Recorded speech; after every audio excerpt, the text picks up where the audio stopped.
And hello to you, and welcome to the Richard Nichols Podcast, the personal development podcast series that's here to help inspire, educate, and motivate you to be the best you can be. I'm psychotherapist Richard Nichols, and today you'll learn a little bit about willpower.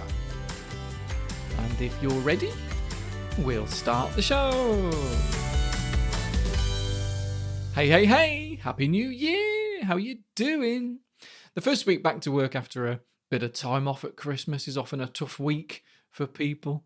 I've found over the years, I've seen it in clients, and I've certainly seen it in myself, to be honest. And a lot of people are going to be going back to work on Monday, and then by Friday, probably really going to be feeling the strain. And if that's you, I hope this weekend refreshes you and you can feel a bit more determined and ready to go next week, rather than feeling the pull of social media every 10 minutes or some leftover Christmas chocolate every 30 seconds.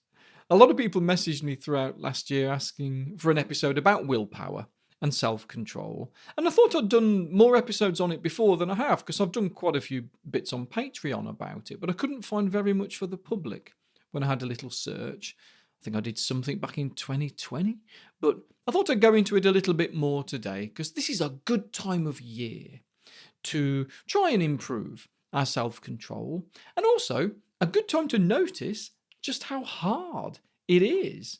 If your house is anything like mine, it's still full of leftover Christmas chocolate, and I'm constantly being reminded of those old marshmallow experiments that pop up in self-help books a lot, that Walter Mischel at Stanford University did with kids to test their self-control.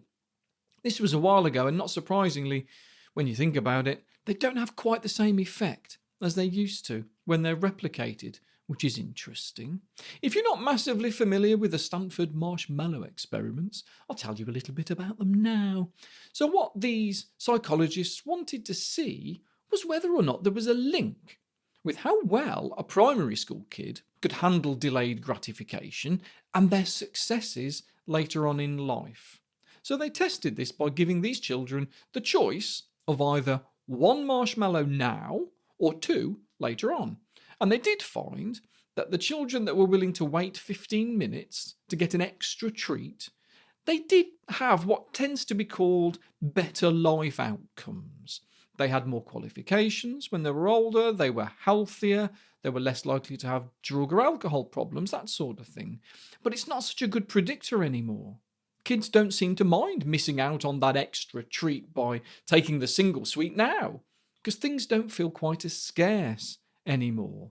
They know they've got all the treats they want at home anyway, so what's the point in waiting? So marshmallow treats aren't quite so worthy anymore. They've become devalued. So they need to find other ways of testing children's willpower, I think, to see what influence willpower has on our lives. There's a big debate about nature versus nurture, though, and the interaction between our genetics and our experiences.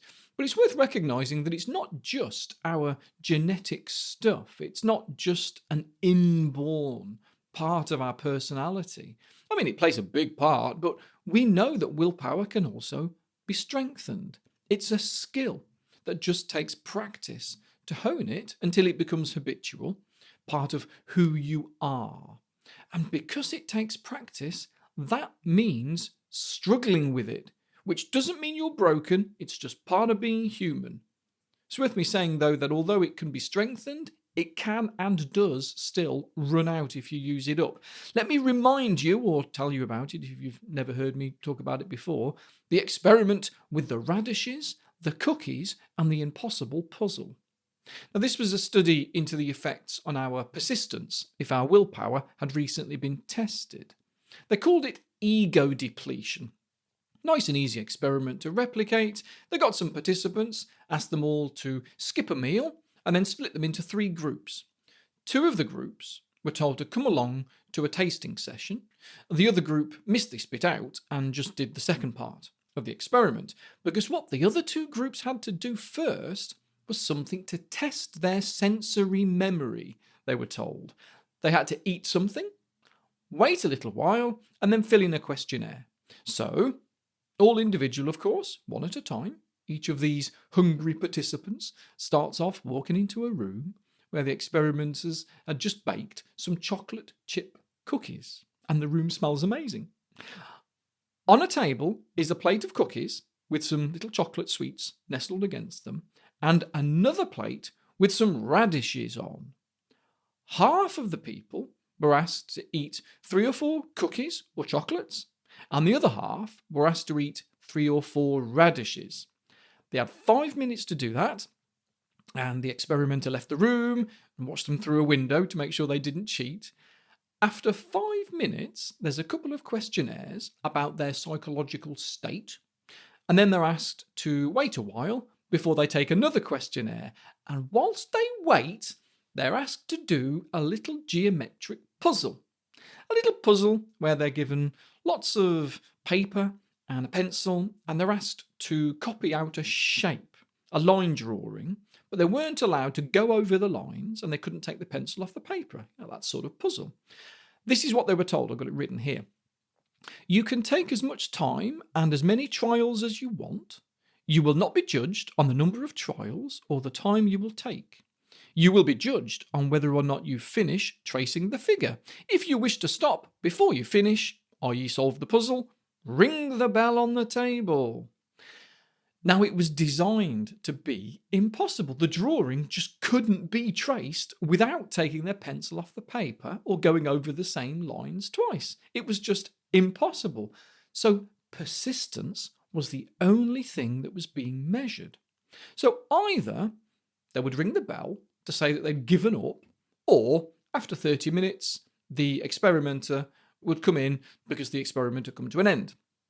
The third group was the control group to compare everybody to. They just skipped a meal and did the puzzle. So those folk, they quit the puzzle on average after about 33 attempts, averaging 20 minutes. So that's the normal amount of willpower that we have.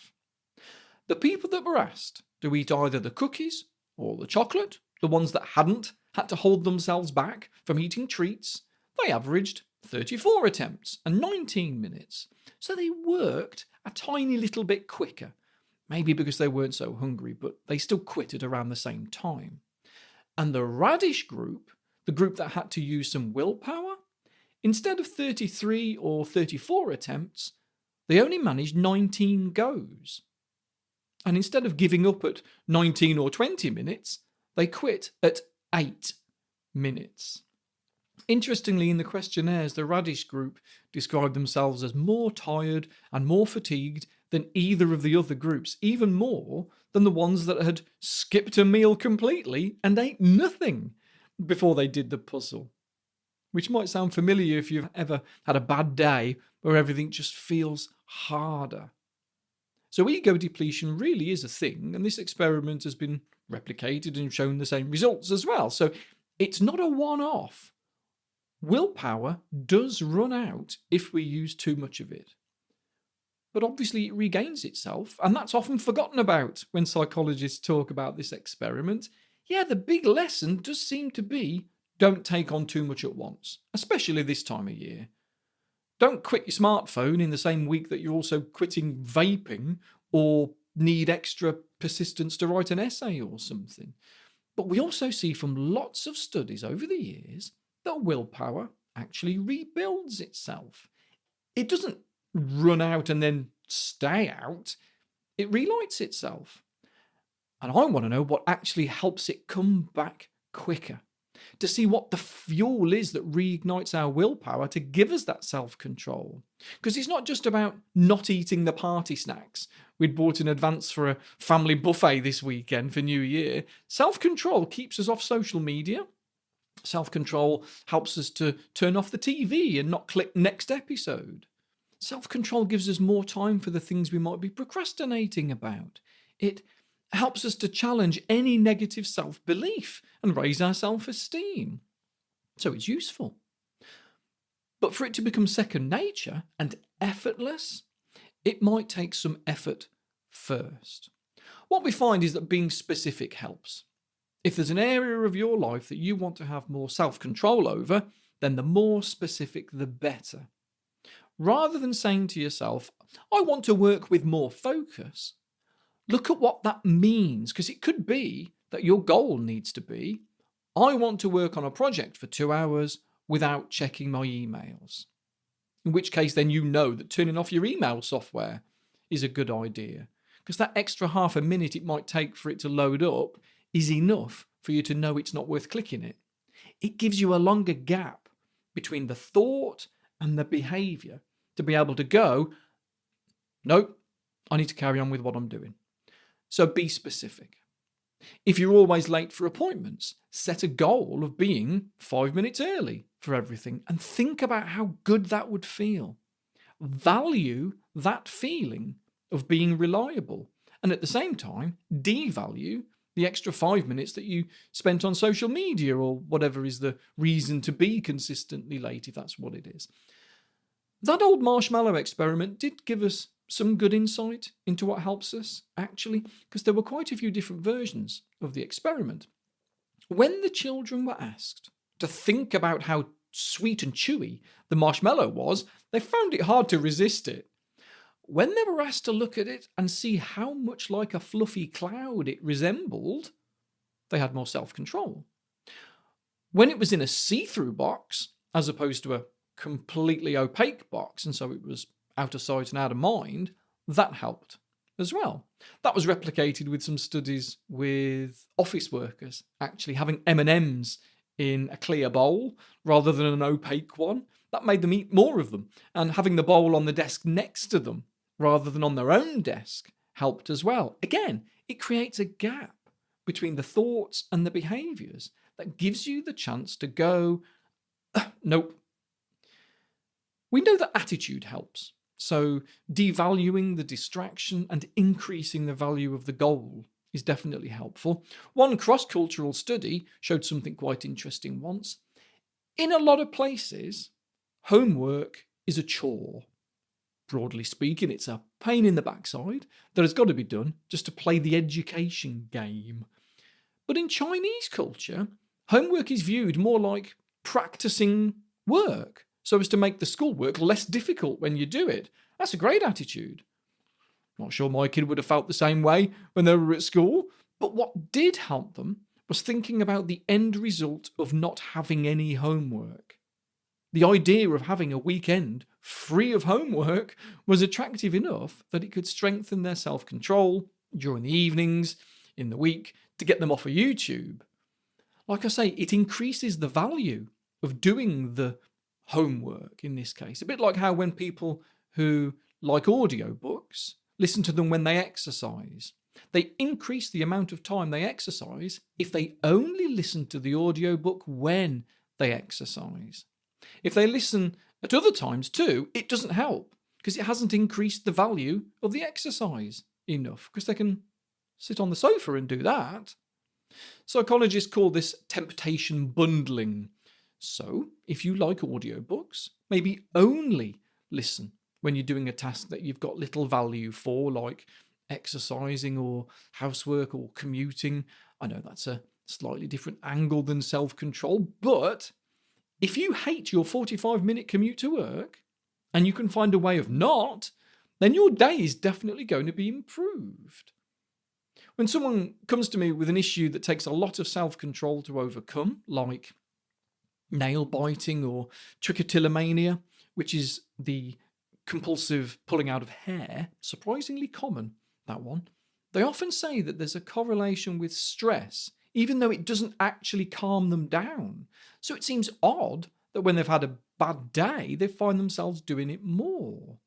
And it's because they don't have enough willpower left to keep their hands still, because they used up so much of it by holding back from screaming and punching somebody or running away during their stressful day.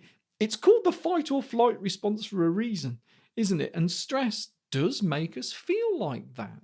And of course, we can't fight our way out of a pile of paperwork, and we can't run away from it. So it takes self-control.